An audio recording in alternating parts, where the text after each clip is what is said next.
Welcome to రాజనీతి. జగన్మోహన్ రెడ్డి అధికారంలో ఉన్నప్పుడు జరిగిన లిక్కర్ కుంభకోణానికి సంబంధించి నిన్న ఈడీ చాలామంది ఇళ్లలో సోదాలు చేసింది. చెవిరెడ్డి భాస్కర్ రెడ్డి, విజయసాయి రెడ్డి, ధనంజయ రెడ్డి ఇట్లా చాలామంది ఇళ్లలో సోదాలు చేసింది. 2019-2024 మధ్య ఈ మద్యం పాలసీ రూపకల్పనలో విజయసాయి రెడ్డి కీలక పాత్ర పోషించారని దర్యాప్తు సంస్థలు గతంలోనే ఆరోపించినాయి. ఈడీ అధికారులు విజయసాయి ఇంట్లో సోదాలు చేశారు. ఈ సోదాల తర్వాత విజయసాయి మీడియాతో మాట్లాడారు. తన ఇంట్లో లిక్కర్ కేసుకి సంబంధించిన ఆధారాలు ఏమి దొరకలేదని ఆయన చెప్పారు.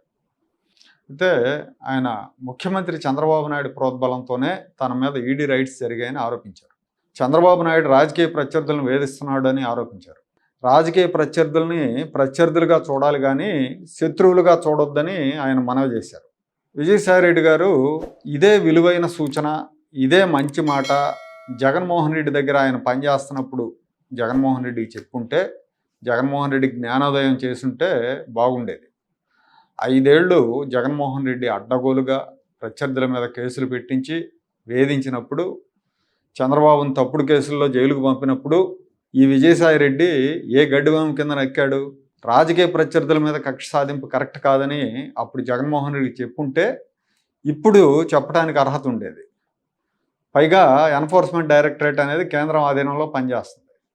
చంద్రబాబు నాయుడు చెప్తే కేంద్రం స్పందించి ఈడీ రైడ్స్ చేయించడం అనేది నిజమైతే, అంతగా చంద్రబాబు కేంద్ర పెద్దలను ప్రభావితం చేసేవాడు గనకైతే ఈ పార్టీకి జగన్మోహన్ రెడ్డి జైల్లో ఉండేవాడు, విజయసాయి రెడ్డి జైల్లో ఉండేవాడు, అవినాష్ రెడ్డి జైల్లో ఉండేవాడు, వివేకానంద రెడ్డి హత్య కేసులో ఇంకో 2-3 అతి ముఖ్యమైన వాళ్ళు ఇరుక్కునేవాళ్ళు. అలా జరగలేదని, అధికారంలోకి వచ్చి 2 ఏళ్ళు అవుతున్నా అలా జరగలేదని చాలామంది బాధపడుతున్నారు కూడా. ప్రతిదానికి చంద్రబాబు మీద పడి ఆడవటం అనేది విజయసాయి రెడ్డికి ముందు నుంచి అలవాటు. చంద్రబాబుకి 80 ఏళ్ళు వచ్చినాయి, చంద్రబాబు సంపాదించిన లక్షల కోట్లు ఎత్తుకుపోతాడా? ఏదో ఒకరోజు పోవాల్సిందే కదా, చచ్చిపోయేటప్పుడైనా పుణ్యం చేసి చచ్చిపో చంద్రబాబు అంటూ ఆయన చంద్రబాబు మీద తన అక్కసు వెళ్ళగక్కాడు. అట్లీస్ట్ చనిపోయేటప్పుడైనా పుణ్యం చేసి చచ్చిపో చంద్రబాబు నాయుడు గారు అని నేను చెప్తా ఉన్నా. మంచి కార్యం చేయండి, ప్రజలకు ఉపయోగపడే కార్యక్రమం చేయండి. అంతేగాని ప్రజలను, రాజకీయ ప్రత్యర్థులను ఎప్పుడు శత్రువులుగా చూడొద్దు. రాజకీయ ప్రత్యర్థిగానే చూడండి. మీరు ఆర్జించే 5,000 కోట్ల రూపాయలు నెలకు శాశ్వతం కాదు. విజయసాయి రెడ్డి ఎప్పుడు చంద్రబాబు వయసు గురించి, చంద్రబాబు చావు గురించి మాట్లాడుతుంటాడు. ఇది మొదటిసారి కాదు, ఇంతకుముందు 2-3 సార్లు కూడా ఇట్లాగ మాట్లాడాడు.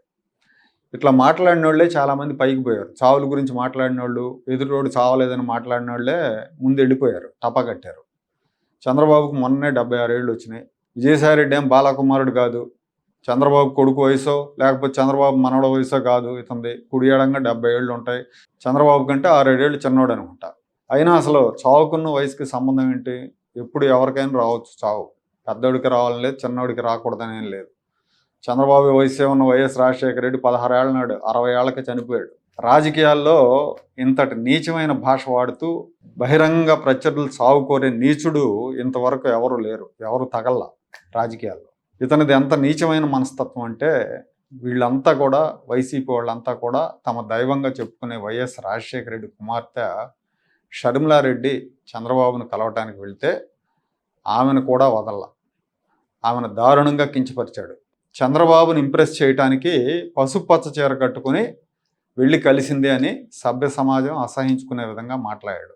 ఆయన్ని కలిసేదానికి, ఆయన్ని ఇంప్రెస్ చేసేదానికి ఒక పసుపచ్చ చీర, తెలుగుదేశం పార్టీ కలర్ చీరని కట్టుకొని ఆయన్ని కలిసి ఆయన్ని అభినందించడం, ఆయనతో చర్చలు జరపడం. చూశారుగా, ఈ వ్యాఖ్యలు ఇతని నీచమైన మనస్తత్వానికి నిదర్శనం. ఇలాంటి వ్యక్తి మీడియా రంగంలోకి వస్తున్నాడు అంటే ఇక దాన్ని ఎంతగా దిగజారుస్తాడని భయం వేస్తూ ఉంది. చంద్రబాబు నెలకు 5,000 కోట్లు సంపాదిస్తున్నాడని ఆరోపించాడు. ఇతని గతంలో కూడా ఇలాంటి ఆరోపణలు చాలా చేశాడు. చంద్రబాబు ఇంట్లో వెంకటేశ్వర స్వామి నగలు ఉన్నాయని, పింక్ డైమండ్, వెంకటేశ్వర స్వామి పింక్ డైమండ్ చంద్రబాబు దగ్గర ఉందని తప్పుడు ఆరోపణలు చేశాడు. 34 మంది కమర్షియల్కు డిఎస్పీలుగా ప్రమోషన్ ఇచ్చారని నిస్సిగ్గుగా తప్పుడు ప్రచారం చేశాడు. వాటి మీద ఎంతవరకు చర్యలు తీసుకోవాలా? అలా తీసుకోకపోవటం వీళ్ళ తప్పిదం. అందుకే అతను ఇలా రెచ్చిపోయి మాట్లాడుతున్నాడు. ఇతను రాజకీయాల నుంచి తప్పుకుంటున్నానని ప్రకటించినప్పుడు చాలామంది సంతోషపడ్డారు. ఆంధ్రప్రదేశ్ రాజకీయాల నుంచి ఒక విషపురుగు నిష్క్రమించిందని, ఆంధ్రప్రదేశ్ రాజకీయాలకు పట్టిన ఒక దరిద్రం పోయిందని అందరూ ఆనందించారు. కానీ వాళ్ళ ఆనందం ఎక్కువ కాలం నిలవల, ఎంతో కాలం నిలవల. 6 నెలలు తిరగకముందే మళ్ళీ రాజకీయాల్లోకి వస్తున్నట్టు ప్రకటించాడు. అంటే ఇతను ఆ రోజున ఏదో ఒక ఎత్తుగడతోనే రాజకీయాల నుంచి నిష్క్రమిస్తున్నట్టు ప్రకటించారు. అయితే ఆ ఎత్తుగడ ఫలించలేదనుకుంటా మళ్ళీ వస్తున్నట్టు ప్రకటించారు. కాకపోతే చంద్రబాబు మీద అక్కసు ఎందుకు అంటే, అటేమో జగన్మోహన్ రెడ్డి దగ్గర రానివ్వరు, బీజేపీలో చేరదాం అనుకుంటే అమిత్ షా అపాయింట్మెంట్ ఇవ్వటం లేదు, ఈయన్ని బీజేపీలో చేర్చుకోవడానికి వాళ్ళు ఇష్టపడటం లేదన్న వార్తలు ప్రచారంలో ఉన్నాయి. చంద్రబాబే తనకు బీజేపీలో చేరకుండా అడ్డంకులు సృష్టిస్తున్నాడన్న అపోహతో, అక్కసుతో చంద్రబాబును దూషిస్తున్నాడు అనుకోవాలి. ఏ పార్టీలో ఛాన్స్ లేకపోవడంతో ఆంధ్రప్రదేశ్లో ఇంకో రాజకీయ పార్టీ రావాల్సిన అవసరం ఉందని చెప్తున్నారు. ఒకవేళ ఆ పార్టీ వచ్చి ఆ పార్టీలో ఇలాంటి వాళ్ళు చేరితే ప్రజలు ఆదరించరు. నీ చుట్టూ ఉండే వాళ్ళని బట్టే నీకు గౌరవం అన్నట్టుగా ఇతనితో తిరిగే వాళ్ళని కూడా జనం చిన్న చూపు చూస్తారు. చంద్రబాబు అవినీతి గురించి మాట్లాడే ముందు ఈ దేశంలో అతిపెద్ద అవినీతి ఆర్థిక కుంభకోణానికి సంబంధించిన కేసులో ఏటుగా ఉన్న విషయం మర్చిపోతే ఎట్లా? బురదలో పొర్లే పంది తన బురదని అందరికీ అంటించే ప్రయత్నం చేస్తున్నట్టుగా విజయసాయిరెడ్డి విమర్శలు ఉన్నాయి. జగన్మోహన్ రెడ్డి ఇతను దూరంగా పెట్టినా ఇతనికి జగన్ మీద ప్రేమ పోలేదు. జగన్ చుట్టూ ఉన్న కోటరిని విమర్శిస్తాడు కానీ జగన్మోహన్ రెడ్డిని పల్లెత్తి మాట అండవు. జగన్మోహన్ రెడ్డి సీఎంగా ఉన్నప్పుడు అప్పుడు ప్రభుత్వ సలహాదారుగా ఉన్న సజ్జల రామకృష్ణారెడ్డి మీదే ఈయన ఆక్రోశం అంటారు అందరూ. సజ్జల వల్లే జగన్ తనను దూరం పెట్టాడన్న అనుమానం ఇతనికి ఉందంటారు. అసలు చెప్పాలంటే సజ్జల రామకృష్ణారెడ్డి ఇతనికంటే ఎన్నో రెట్లు బెటరు. సజ్జల రామకృష్ణారెడ్డి రాజకీయపరమైన విమర్శలు, విధానపరమైన విమర్శలు చేస్తారు కానీ ఇతనిలాగా దిగజారిపోయి వ్యక్తిగత విమర్శలు, పప్పునాయుడు నిప్పునాయుడు అంటూ వ్యక్తిగత విమర్శలు చేయడు, వ్యక్తిగత దోషణలు చేయడు, ప్రత్యర్థుల చావు కోరుకోడు. ఇప్పుడు చంద్రబాబును తిట్టి ఎలాగోలాగా జగన్మోహన్ రెడ్డిని ప్రసన్నం చేసుకునే వ్యూహంతో ఉన్నాడేమో అనిపిస్తూ ఉంది. జగన్మోహన్ రెడ్డి, బీజేపీ ఇద్దరు దగ్గరకు రానివ్వకపోతే సొంతంగా పార్టీ పెట్టుకోవటం దిక్కు అనుకుంటా.